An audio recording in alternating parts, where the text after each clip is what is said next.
Have you ever found yourself in a relationship that feels like a rerun of a movie you never wanted to watch in the first place?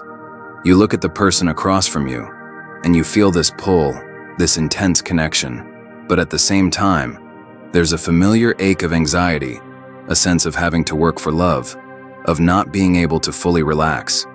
You might even wonder, why do I keep falling for the same type? Why am I drawn to people who are emotionally unavailable, or critical, or who need me to fix them? You might believe it's just bad luck in love, or that you're just drawn to complicated people. But what if it's not a conscious choice at all? What if the person you love, the person you are drawn to, is being chosen by the parts of you that are still wounded, the parts of you that are still living in the past? This is the invisible hand of childhood trauma, specifically the kind of trauma that comes from being raised by a narcissistic parent. And it often dictates our adult choices in love long before we're even aware it's happening. It's a painful realization, but it's also the key. Because the moment you see the pattern, you gain the power to break it. The roots of this pattern, the origin of this pain, almost always trace back to a childhood home that was emotionally unstable. When you grow up with a narcissistic parent, love is not a given. It's a commodity. It's conditional. It's transactional. And it's almost always about them. The emotional weather in the house shifts with their moods, their needs, their fragile ego. You, as a child, are not seen as an individual with your own feelings, but as an extension of them, a reflection, a source of supply. Your needs are secondary, if they're acknowledged at all. This creates a profound and terrifying instability. There is no safe harbor, no consistent source of comfort or validation. This environment of emotional absence or chaos forces you to adapt. As a child, you are biologically wired for attachment. It's a survival instinct. When that attachment is threatened or inconsistent, you will do anything to secure it. You start to learn that your parents' happiness, their calm, is your responsibility. You become a little detective, constantly scanning their face, their tone, their energy, trying to predict their needs or their next outburst. If they are unhappy, you internalize it as your failure. You come to believe, in a deep, pre-logical way, that if you could just be good enough, quiet enough, perfect enough, or invisible enough, then you could finally earn the love and safety you crave. You learn that your own feelings are a liability. If you are sad, it might inconvenience your parent. If you are angry, it might provoke their rage. If you are joyful, they might resent it or need to co-opt it. So you learn to suppress, to disconnect from your own emotional world. Your primary function becomes that of an emotional caretaker. You are the one who soothes their ego, manages their disappointments, and absorbs their projections. You are the one who walks on eggshells to keep the peace, the one who becomes hyper-aware of everyone else's feelings, because your very safety depends on it. This isn't just a behavior you learn. It's an identity you are forced to forge in the fire of their needs. This role becomes your entire world. You are praised not for being yourself, but for being useful, for being compliant, for being the mature one. You might even be called the little adultian of the family, a label that sounds like a compliment, but is actually a description of a profound loss of childhood. You carry the weight of the family's emotional stability on your tiny shoulders. You are the stabilizer in a sea of dysfunction. This is a heroic act of survival, but it comes at an immense cost. You learn that love means setting yourself aside completely. You learn that your value is not in being, but in doing for others. This internal wiring, this belief that you are responsible for the emotional well-being of others, doesn't just disappear when you turn 18 and leave home. It becomes the blueprint for all your future relationships. You have been trained, conditioned, and programmed to be a caretaker. Your identity is so wrapped up in this role that you don't even know who you are without it. You have become an expert in managing others, but a complete novice at understanding or attending to yourself. Your own needs, your own desires, your own boundaries are a foreign language that you were never taught. This is the beginning of a lifetime of self-abandonment. You become a ghost in your own life, always orbiting the needs of others. This is why, when you meet someone in your adult life who is emotionally needy, or chaotic, or distant, it doesn't feel like a red flag. It feels like home. It feels familiar. Your nervous system recognizes the dynamic. Ah, it says, I know this job, I know how to do this. You feel a spark, a connection, but what you are really feeling is the activation of your oldest survival map. You are drawn to the person who will allow you to replay your childhood role, unconsciously hoping that this time, if you just try hard enough, you can finally get it right and win the love you were denied. This is the formation of role inversion, a psychological term for a deeply felt lived experience. You, the child, became the parent. Your narcissistic parent, with their bottomless needs and emotional immaturity, was in the role of the child. This isn't just about doing chores or taking on responsibilities. It's an emotional and spiritual vampirism. You were their emotional support animal, their therapist, their confidant, their regulator. You were the one who had to be strong, to be stable, to be the grown-up, because they were incapable or unwilling to do it for you, let alone for themselves. This role inversion is a profound betrayal of the natural order, and it leaves you with a deeply distorted map of what love is. You learn that love is a burden. You learn that love is exhausting. You learn that to be loved, you must be infinitely patient, infinitely understanding, and infinitely self-sacrificing. You learn to read the environment like a hawk, becoming hyper-attuned to the most subtle shifts in mood or tension. This skill, this hypervigilance, was a brilliant survival tool. It kept you as safe as you could be in an unsafe environment. You could predict the storm before it hit. But this very skill becomes a curse in your adult relationships. You are still scanning, still anticipating, still trying to manage your partner's feelings. You are so focused on their inner world that you have no idea what's happening in your own. You might even be told you are intuitive or an HSP. And while that may be true, this specific antenna is one that was forged in trauma. It's an antenna that is always searching for danger, always braced for the other shoe to drop. This is why you can't relax. This is why genuine peace and stability can feel so foreign, so boring. Your body is wired for chaos. This constant scanning and managing is the only way you know how to relate.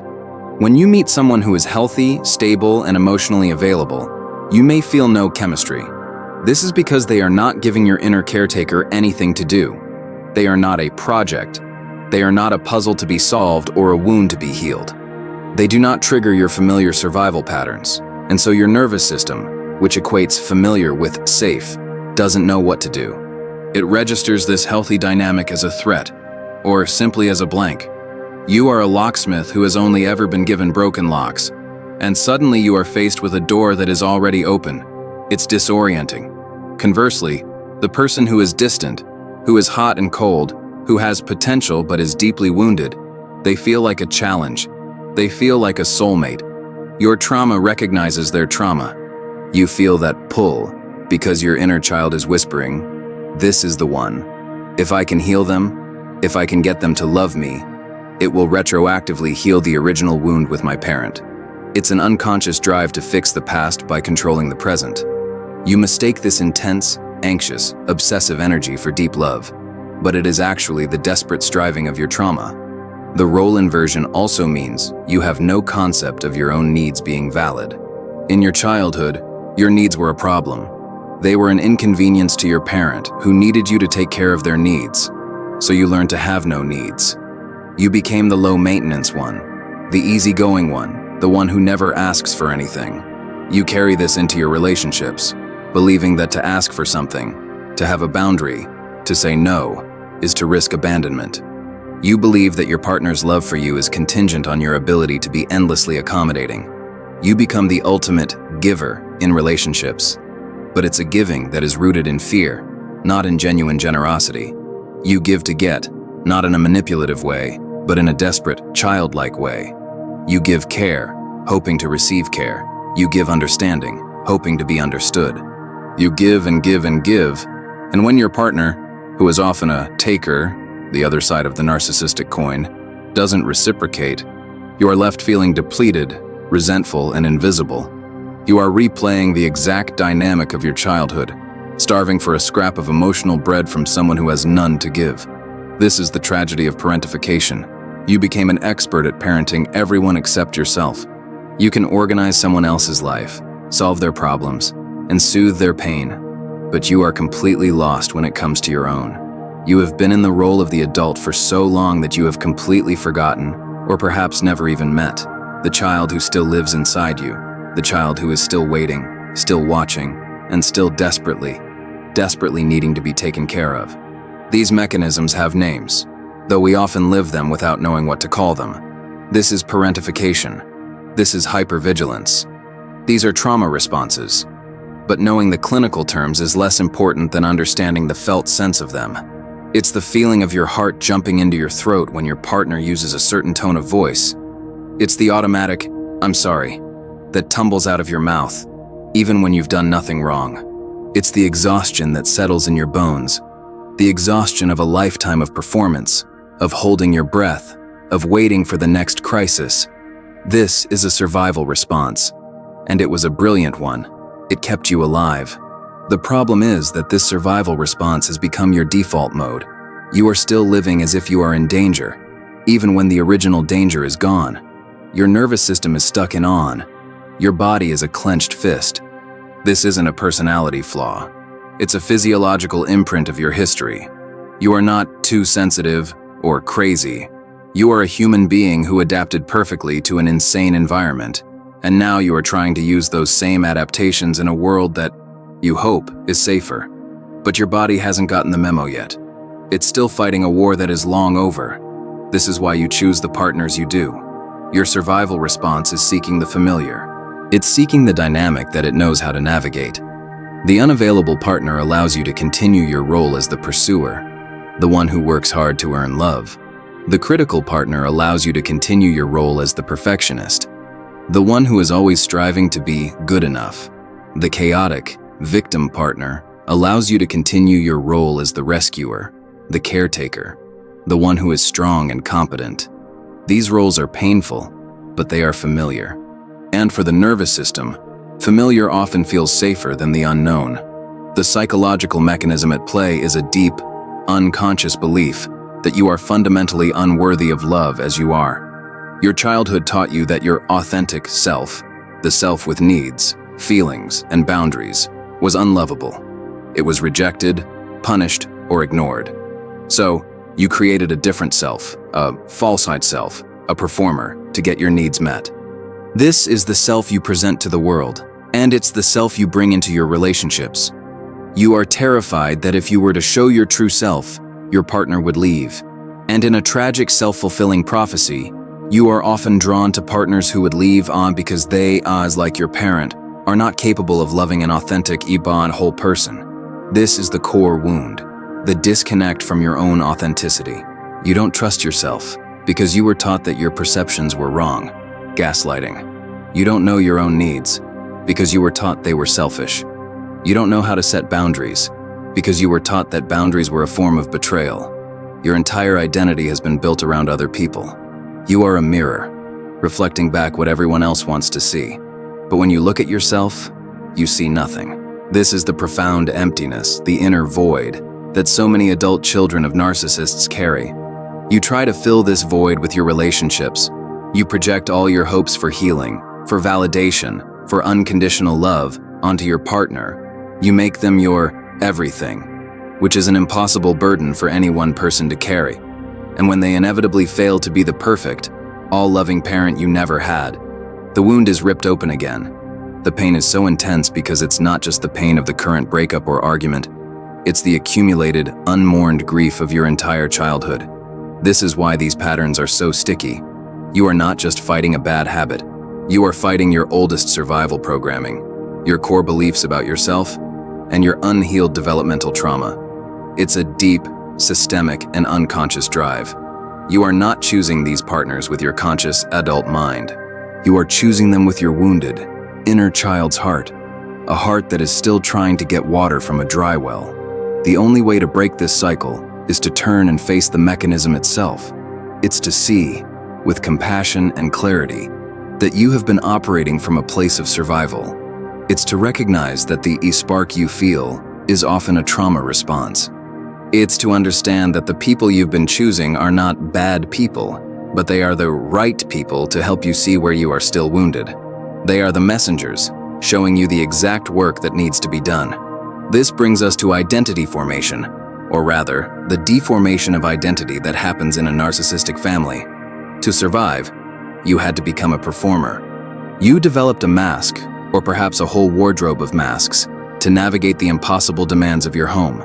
There was the good child mask, which you wore to get approval, the invisible child mask, which you wore to avoid provoking rage, the caretaker mask, which you wore to feel valuable, the rebel mask, which you wore to try and create some sense of a separate self, even if it was through negative attention.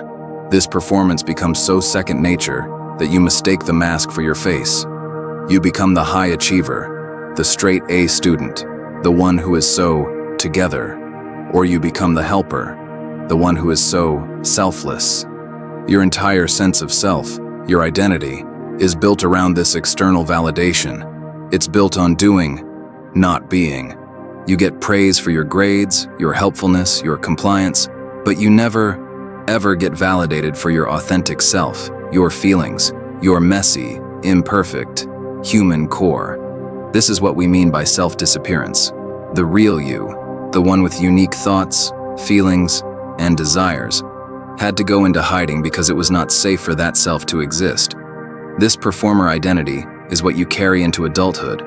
You are a chameleon, expertly adapting to whatever your partner, your boss, or your friends seem to need from you. You are terrified of conflict, because in your childhood, conflict was dangerous, and so you become a people pleaser. You say yes when you mean no. You silence your own opinions. You go along to get along, all the while feeling a growing, gnawing resentment and emptiness. You are performing the part of the perfect partner, hoping that this performance will finally win you the stable love you crave. The problem is that this performance is, by its very nature, dishonest. It's not a malicious dishonesty, but a protective one.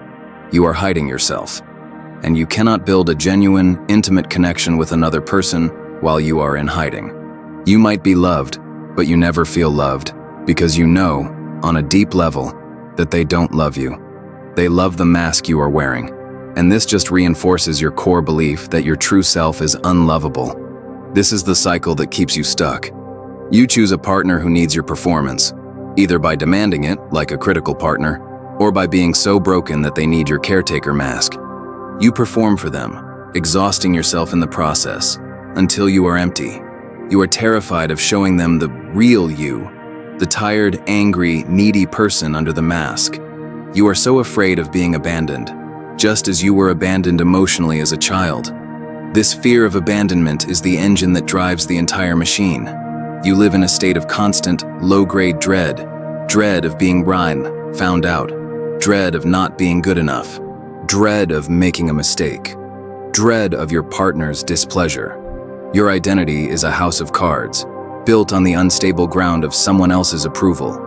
You don't know how to source your worth from within, because you were never taught how. Your worth was always external, always conditional, always something you had to earn, day after day. This is why, when you are drawn to someone, you are drawn to a role. You are drawn to the feeling of being needed. You are drawn to the person who makes you feel special, because you are the only one who understands them.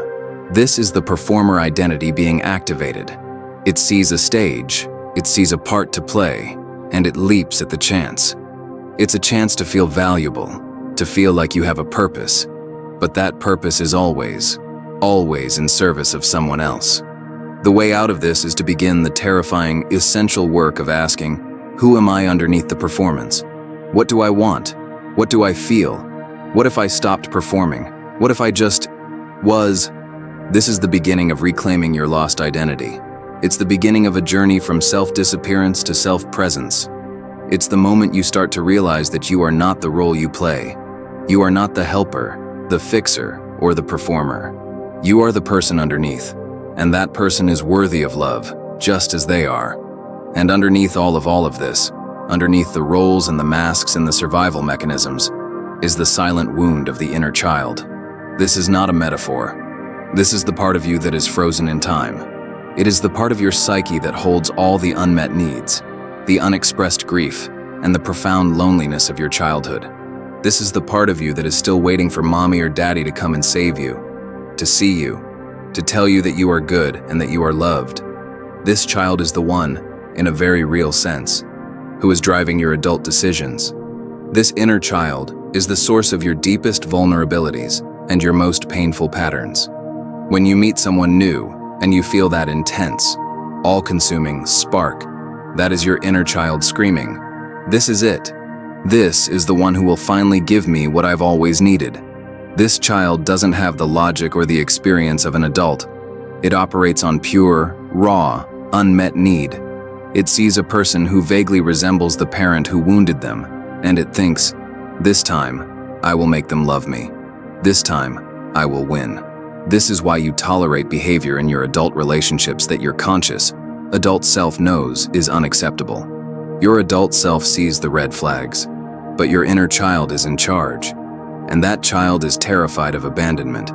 That child will accept crumbs of affection, will tolerate disrespect, will endure emotional neglect, all because the fear of being left alone is so overwhelming. The pain of the relationship is less than the perceived pain of total abandonment. This inner child is still living in the survival mode of your childhood. This is why you feel so needy or clingy in relationships, even as you try to hide it. Or you might go the other way, becoming fiercely, defensively independent, the avoidant, who lets no one in. This is also the inner child, the one who decided, "I will never need anyone again. It's too painful. I will take care of myself." But both are a reaction to the same original wound. Both the clinger and the avoider are terrified of vulnerability. Both are trying to protect that wounded child from ever being hurt that badly again. Your inner child's unmet needs are like a powerful magnet, and they will always be drawn to people who are incapable of meeting them. Why? Because the child is not looking for healthy love. The child is looking for the missing love. It's looking to replicate the original dynamic, to get the person who looks like the parent to finally change, to finally see them. This is the repetition compulsion that Freud talked about. It's the unconscious drive to repeat the past in order to master it. But you can't. You are just re-traumatizing yourself, over and over. The healing for this is not to find a partner who will finally be a good parent to you. That is putting an impossible burden on another person and setting yourself up for disappointment. The healing is to become that good parent to yourself. It is to turn your own attention inward to that silent, wounded part of you. It's to learn to listen to that child, to validate their feelings, to grieve with them for the love they never got, to tell them, "I see you, I hear you. You are not alone.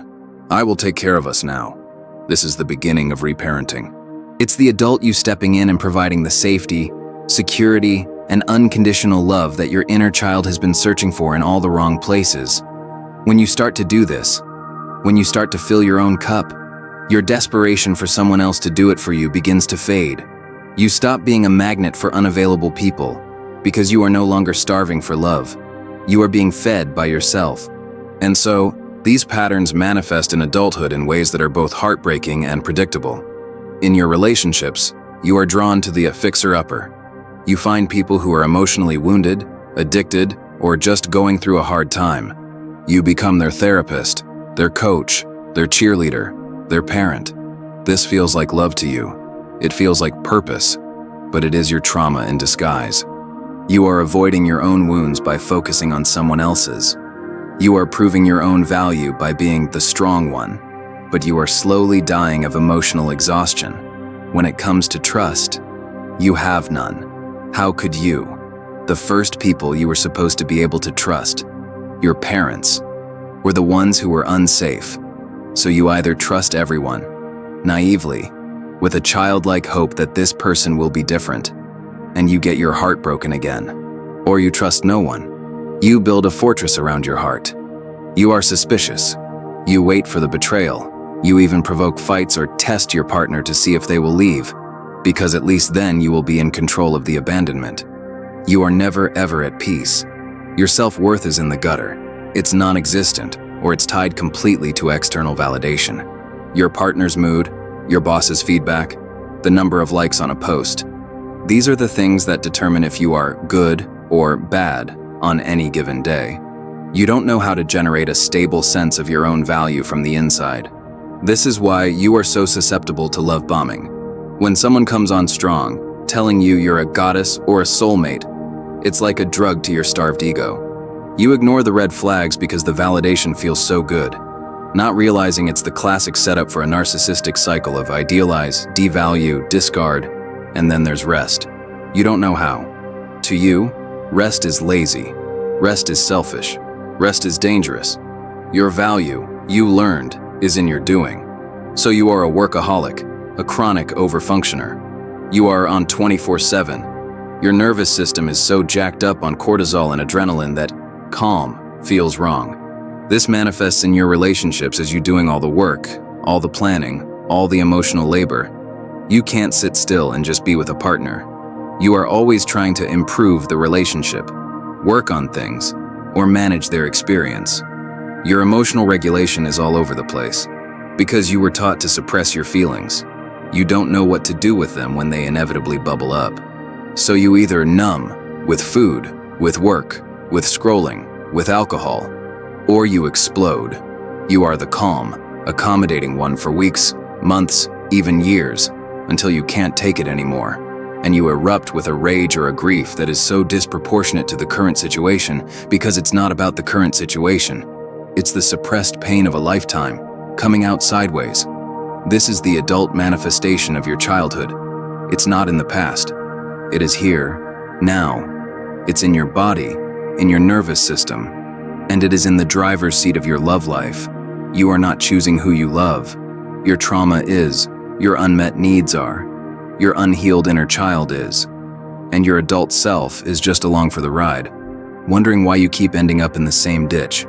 There's a deep, biological, emotional reasoning behind all of this. As a child, your drive for attachment is a primary, non-negotiable survival instinct, even more powerful than the need for food or physical safety.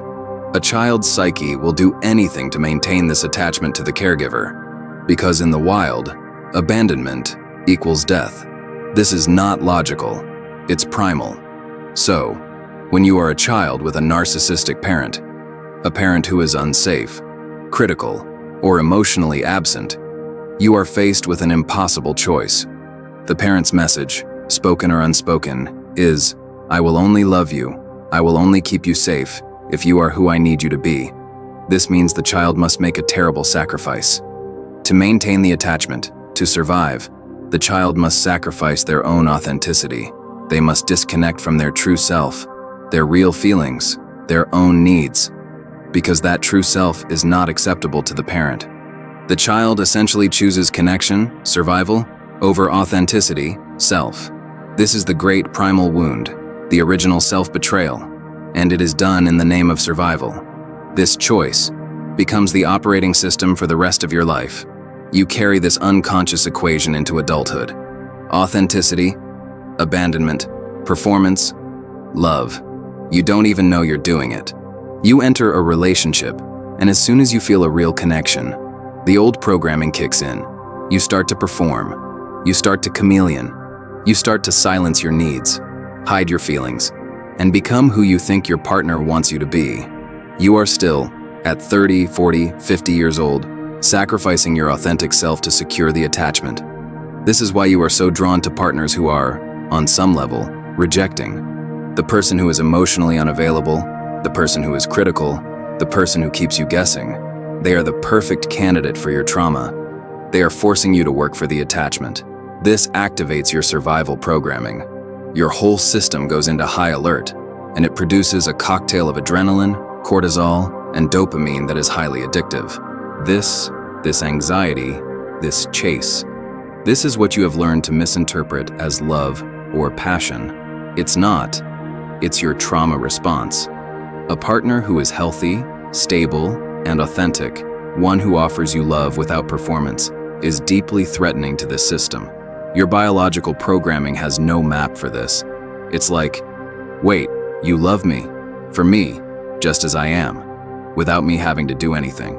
This is so foreign that it can feel like a trick. It can feel unsafe. Your nervous system, which is wired for the chase, gets no unhit from this. This is why you might feel bored, or find fault with a genuinely good, kind person. You are unconsciously trying to recreate the chaos that feels like home. This biological reasoning is also why just leave is such terrible advice. You are not just dealing with a bad partner. You are dealing with a primal, biological imperative that is screaming at you that leaving is death. The fear of abandonment is so profound, it is so deeply encoded in your nervous system that you will stay in an abusive, toxic, or soul-crushing relationship because on a primal level, it feels safer than being alone. The pain of the relationship is the devil you know. This is why the healing has to happen on this deep, biological, nervous system level. You can't think your way out of it. You can't use logic to override a survival instinct. You have to teach your body that it is safe now. You have to show your nervous system, through practice, that you will not be abandoned. And the only way to do that is to stop abandoning yourself. It's about making small, consistent choices to be authentic. It's about saying no and realizing you don't die. It's about stating a need and seeing what happens. It's about choosing to be with people who make you feel calm, not excited, which is often just anxiety. You are, in essence, rewiring your entire nervous system. You are teaching it that authenticity no longer equals abandonment. You are teaching it that love can be safe, and that the first, most important, non-negotiable love must be the love you show for yourself. The long-term emotional and relational effects, the deep consequences of this, are profound. You live with a pervasive, internal narrative of not good enough. It's the background static of your life. No matter how much you achieve, no matter how much you are praised, there is a voice that whispers you are a fraud, that you are unlovable, that if people really knew you, they would leave. This is the internalized voice of the narcissistic parent, and it has become your own. This narrative is what drives you to keep choosing partners who will, inevitably, confirm this belief. This results in a coping style that is often all or nothing. You are either a rigid perfectionist, trying to control every aspect of your life to prevent chaos, or you are living in chaos, in messy relationships and dramatic situations, because at least the drama feels alive. There is no middle ground, no good enough. You have no idea how to just be. You have an almost phobic relationship with your own negative emotions. Anger is terrifying. Sadness is a weakness. You have uncompassion for everyone but yourself. In your relationships, you become the emotional barometer for the entire room. You are so attuned to everyone else's needs that you become exhausted, depleted, and resentful. You have a leaky, energetic system with no boundaries. You absorb everyone else's stuff, and then you wonder why you are so tired and anxious all the time. You are the strong friend, the rock, but you are crumbling on the inside. You are in a state of chronic, low-grade burnout. This has devastating consequences for your ability to be intimate. True intimacy requires vulnerability. It requires two whole, authentic people to show up and be seen. But you are hiding. You are performing. You are terrified of being seen because you are convinced that to be seen is to be rejected. So you have relationships that are a mile wide and an inch deep. You might be in love, but you are profoundly, achingly lonely. You are right next to someone, but you are a million miles away, trapped behind your own mask. The other deep consequence is that you have no idea what a healthy relationship even looks like. Your model is broken. Your compass is spinning. You were taught that love is anxiety, that love is pain, that love is a project, that love is something you have to earn. So when you are faced with real, stable, boring, consistent love, you don't trust it. You think, what's the catch? You are waiting for the other shoe to drop. You might even create the drama yourself, to break the tension, to return to the familiar baseline of chaos you grew up with. This is the legacy. It's not just a bad childhood. It is a fundamental distortion of your core self, your nervous system, and your map for love. It's a wound that you have been unconsciously recreating, over and over, in a desperate attempt to heal. You have been choosing partners who are perfect matches for your trauma, not for your soul. You have been loving from your wound, not from your worth. This cycle of pain, this repetition, feels endless, until the first ray of light breaks through. This is the moment of awareness. This is the moment you are having right now. It's the moment you stop and ask, why does this keep happening? It's the moment you read something or hear something and it clicks. It's the moment you see the pattern, not as your failure, but as your programming. This is the beginning of everything. This is the act of witnessing. You are, for the first time, stepping outside the story and just observing it. You are becoming the witness to your own pain, and this is the most powerful first step you can take. With this awareness comes the painful but liberating task of breaking your own self-gaslighting. For your entire life, you have been telling yourself the same stories your parent told you. So you're too sensitive. You're overreacting. It wasn't that bad. You're just difficult. You learned to doubt your own reality, to minimize your own pain. You have been your own abuser's best ally, continuing their work long after they are gone. Witnessing is the antidote. It is the act of looking back at your childhood, at your relationships, and validating your own experience. It's you, the adult, saying to the child inside, I see you, I believe you. It was that bad. You were hurt, and it was not your fault. This is a radical act of self-compassion. It is the beginning of unfurling. You start to see the why you are so anxious, why you are so tired, why you choose the partners you do. You stop blaming yourself for your survival mechanisms. You were not weak for staying.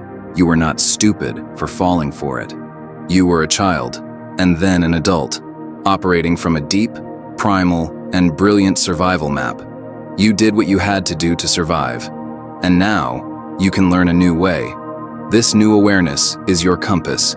It is the light that will guide you out of the dark. Now, when you feel that old, familiar, anxious spark with someone, your witness self can step in and say, I see this. This isn't love. This is my trauma. This is my inner child trying to get a need met. You don't have to act on it. You can just observe it. This observation, this pause, this is where your power is. This is the space between the trigger and the reaction. And in that space, you can make a new choice. You can choose to not engage. You can choose to walk away. You can choose to comfort your own inner child, instead of asking this new person to do it for you. This is how you break the cycle. It's not one big, dramatic event. It's a million small moments of awareness, a million small choices to turn toward yourself instead of abandoning yourself again. It's a practice. It's the practice of a lifetime. You start to see your patterns not as a life sentence, but as a map that shows you exactly where you need to heal. The unavailable partner? They are showing you where you are unavailable to yourself. The critical partner? They are showing you the voice of your own inner critic. The person who needs it saving? They are showing you how desperately you need to save yourself. Every person you have chosen has been a teacher, a mirror, reflecting your own unhealed wounds back to you. This is the reframe. This is not about blame, not for them, and not for you. It's about understanding. It's about compassion.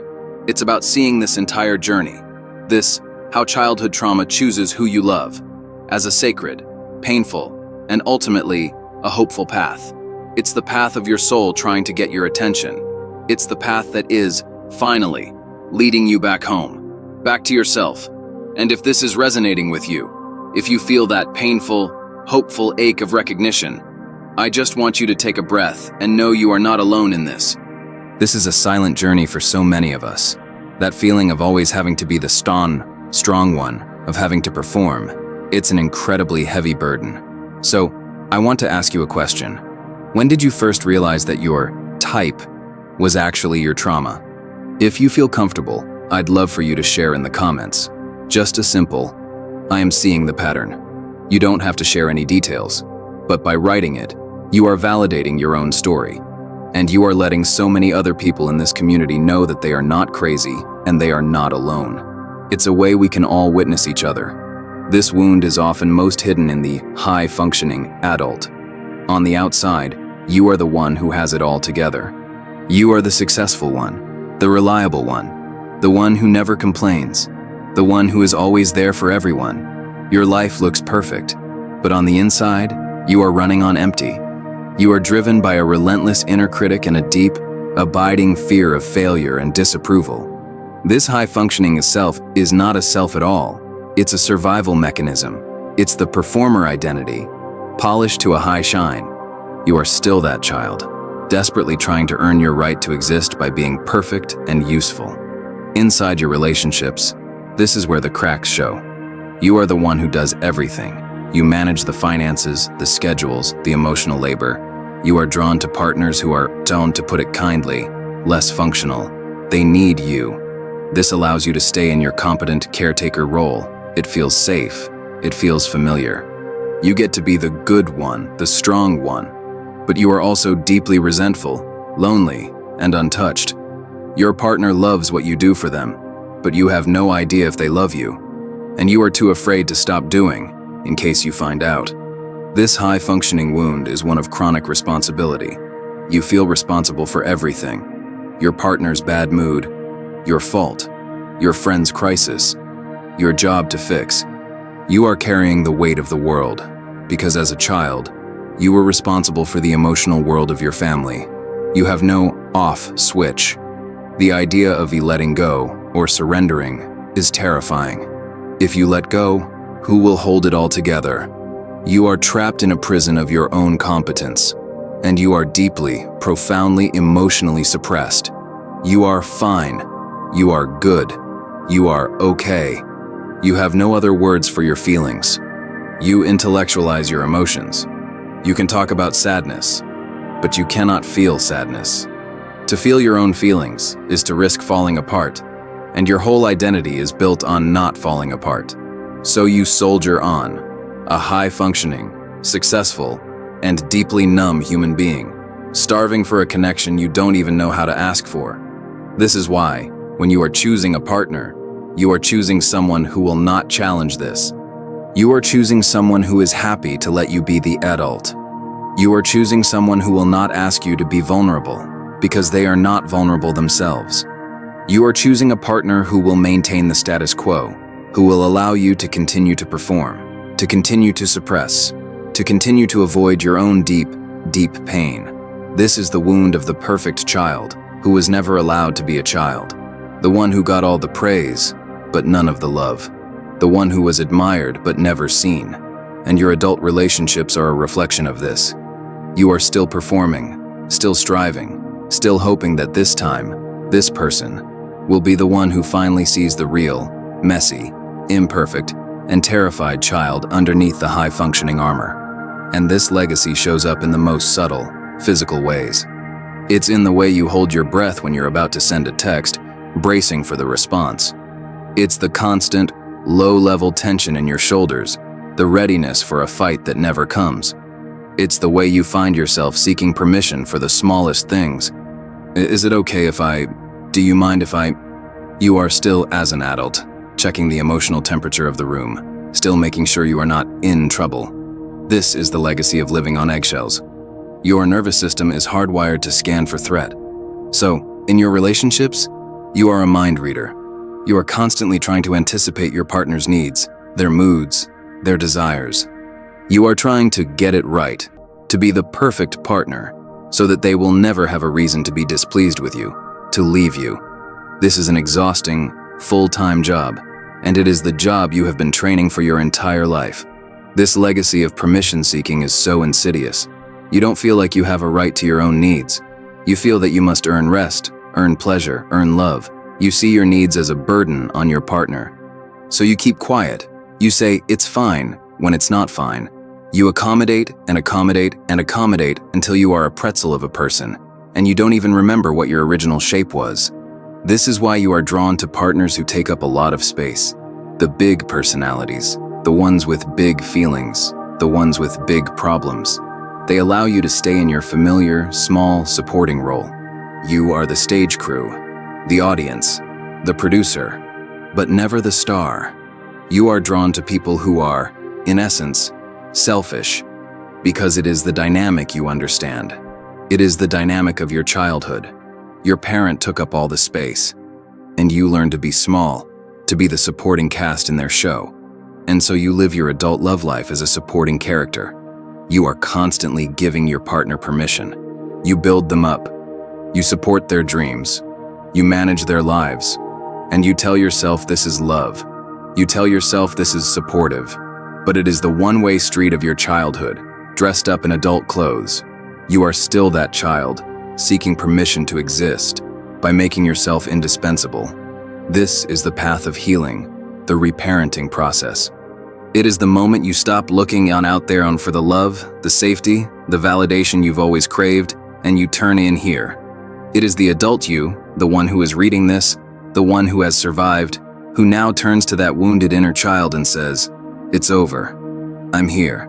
I am the adult now, and I will protect you. I will listen to you. I will give you everything you never received." This is not a metaphor. This is a practice. When you are feeling that old, familiar anxiety, that I must fix this energy, you pause. You put your hand on your heart, and you ask your inner child, "What are you feeling right now? What are you afraid of?" And you listen, and maybe the child is afraid of being abandoned. And you, the adult, say, "I know, that's a real fear, but I will not abandon you. We are in this together."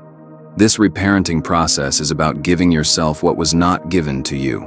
It's about setting boundaries, not as a way to control others, but as a way to say to yourself, "I am worthy of protection." It's about learning to say no, not as an act of aggression, but as an act of self-love. It's about letting yourself rest, even when the inner critic screams that you are lazy. It's about giving yourself permission to be imperfect, to be messy, to be human. This is how you stop choosing partners from your trauma. As you begin to give yourself the safety, the validation, and the unconditional love you need, you become less and less thirsty. You are no longer a starving person, willing to eat poison just because it's offered. You are filling your own cup. And when you are full, you are no longer a magnet for people who want to drain you. When you are full, you are no longer attracted to chaos because you are cultivating your own inner peace. This is a slow, quiet revolution. It's the daily practice of choosing yourself. When you are dating, you stop asking, "Do they like me?" And you start asking, "How do I feel in their presence? Do I feel calm? Do I feel seen? Do I feel like I can be myself?" This is the shift. You are no longer auditioning for the role of perfect partner. You are casting for the role of healthy partner in your life. And this journey requires shadow work.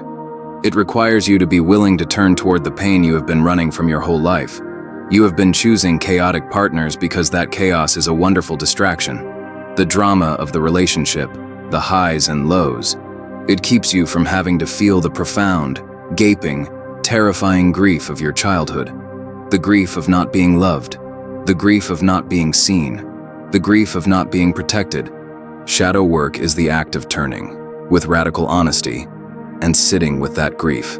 It's about letting yourself feel the anger, the rage, the sadness that you were never allowed to express. It's about crying the tears that got frozen in your small body. It's a turning toward the pain, not to wallow in it, but to move through it. It's the only way out. This is the dark night of the soul for many people.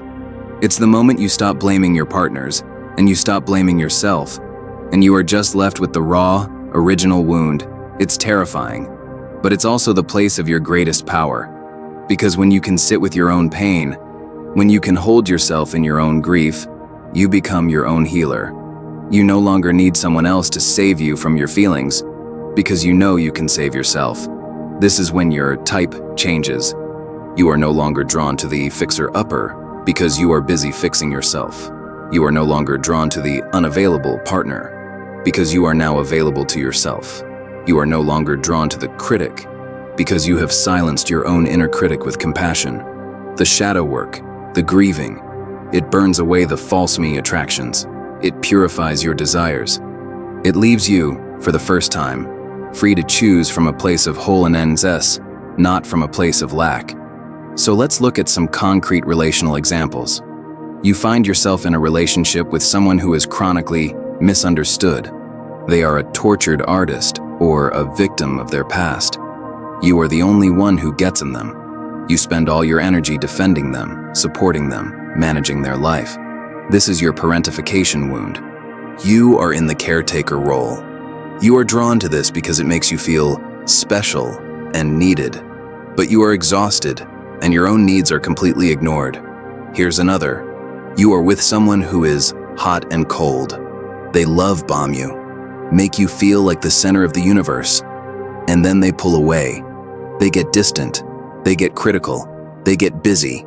You are left in a state of high anxiety, wondering what you did wrong. You start to perform, to work, to get the good version of them back.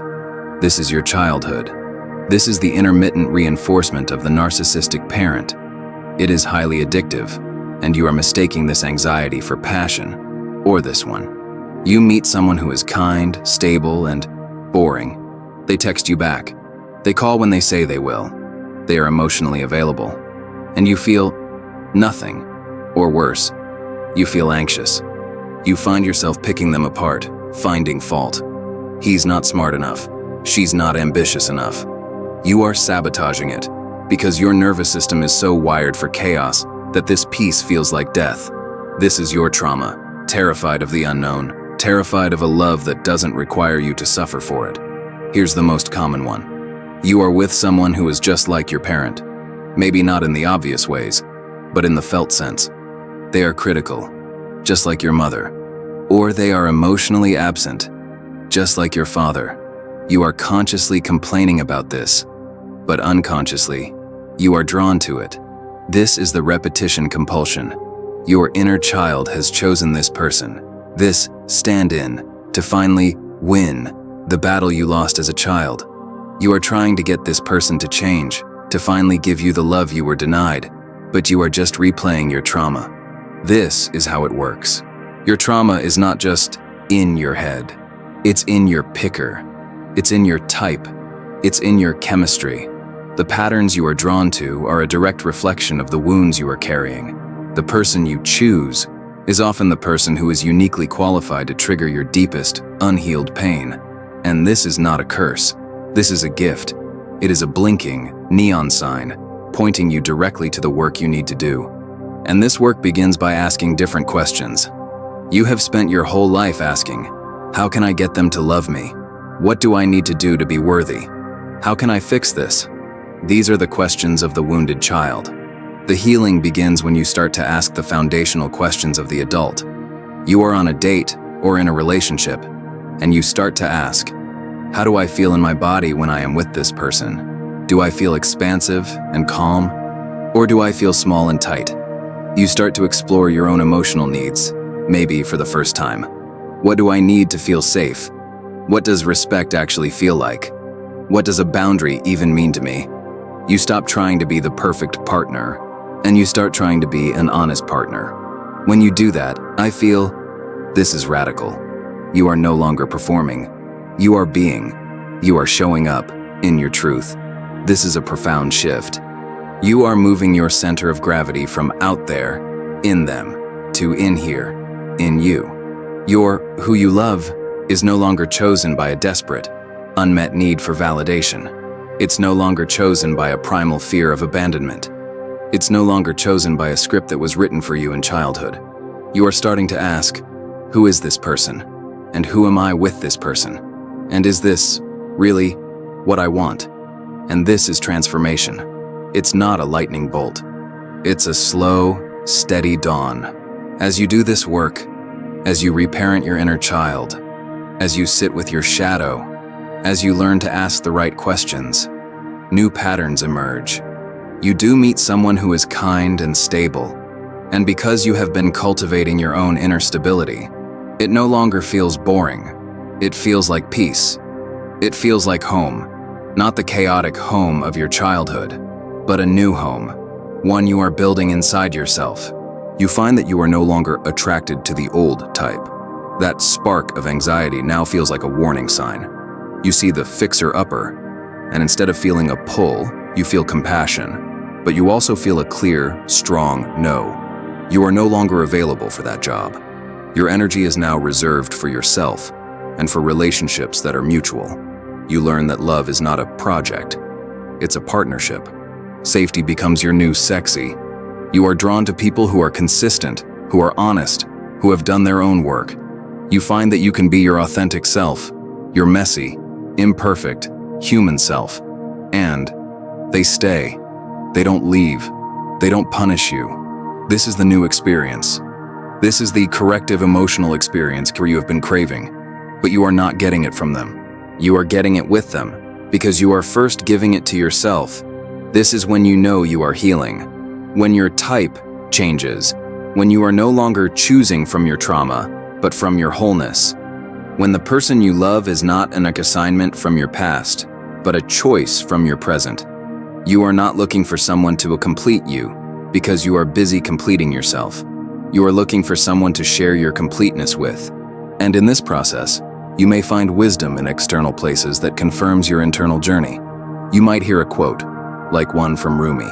Your task is not to seek for love, but merely to seek and find all the barriers within yourself that you have built against it. And you realize, that's it. The barrier was my trauma. The barrier was my performance. The barrier was my unhealed wound. My work is not to find the right person. My work is to remove the barriers within me so I can be the right person for myself. And then, and only then, can I recognize one in another. You may find yourself drawn to the work of people who speak this language, who validate this experience. You realize you are not alone, that this is a well-worn path. This consciousness reference, this external wisdom, it acts as a lantern. It lights the way. It reminds you that you are not crazy, and that healing is not only possible, but it is your birthright. It confirms that the journey in is the only journey that matters. And as you walk this path, you start to redefine what a healing even means. You used to think healing meant getting over your past, erasing it, becoming a new person. You thought it meant you would never be sad or angry or triggered again. But now you see, that's not it at all. Healing is not about becoming new. It is about reclaiming who you always were. It's about recovering the authentic self that had to go into hiding. Healing is not about fixing yourself. You are not broken. You were wounded, and you adapted brilliantly. Healing is about integrating your past. It's about looking at your wounds, your trauma, your patterns, and understanding that these are part of your story. They are the source of your compassion, your depth, your resilience. You would not be the person you are today without them. Healing is about taking all the pieces of yourself, the light and the shadow, the adult and the child, and holding them all in love. You realize that healing is not a destination. It's not a place you arrive at. It's a practice. It's a process. It's a spiral. You will be triggered again. You will fall back into old patterns. But now, you have awareness. Now, you have tools. Now, you have compassion. You no longer stay stuck for decades. You get stuck for a day, or an hour, or a minute. You see the pattern, you name it. You comfort your inner child, and you make a new choice. This is healing. It's the rupture and repair, not with a partner, but with yourself. This is the redefinition. Healing is not about never choosing from your trauma again. It's about noticing when you are, and choosing differently with kindness. It's about reclaiming your identity, not as the victim or the survivor, but as the creator of your own life. You are no longer just a child of a narcissist. You are a whole person who had a hard past and who is now, consciously and courageously, choosing a new future. And so, this all leads to the final, beautiful stage, ending integration. This is where it all comes together. This is not an ending, but a new beginning. This is the place where you are no longer at war with yourself. You are no longer the adult fighting the inner child. You are no longer the performer hiding the real self. You are one whole, integrated person. You have finally reconnected with that child inside, not as a wounded problem part of you, but as the source of your joy, your creativity, your aliveness. This is when you become your own safe harbor. You are no longer looking for a partner to save you because you have saved yourself. You are no longer looking for a partner to complete you because you are whole. You are at peace in your own skin. You are at home in your own heart. And this is the energy from which you now choose. And you find that the people you are choosing, or who are choosing you, are also whole. You are meeting from a place of fullness, not from a place of lack. This is the great, beautiful irony. The work you did to find a healthy partner was actually the work of becoming a healthy partner to yourself. You have reparented, you have healed, you have integrated, and in doing so, you have fundamentally changed your picker. You are no longer a match for chaos. You are no longer a match for unavailability. You are no longer a match for your trauma. You are a match for peace. You are a match for authenticity. You are a match for a love that is real, that is safe, and that is chosen, this time by the whole, healed, and magnificent you. If this journey, this language of healing, is something you want to continue to explore, I invite you to subscribe. This is not just a channel. This is a community. It's a space where we are all learning to speak this new language of self-compassion, where we are all unlearning the old patterns and practicing a new way. By staying connected, you are just giving yourself a gentle reminder that you are on the right path, that you are not alone, and that this work, this hard, beautiful work, is the most important work you will ever do. So, as we close, just take a moment to honor yourself. Honor the part of you that clicked on this, the part of you that is seeking, the part of you that is ready to heal. Your past, your trauma, it does not get to write the end of your story. It was a powerful, formative chapter, but it is not the whole book. You are the author. You are the one holding the pen, and you now have the power, the awareness, and the courage to write a new ending. An ending where you are whole, you are free, and you are, finally, choosing a love that truly deserves you.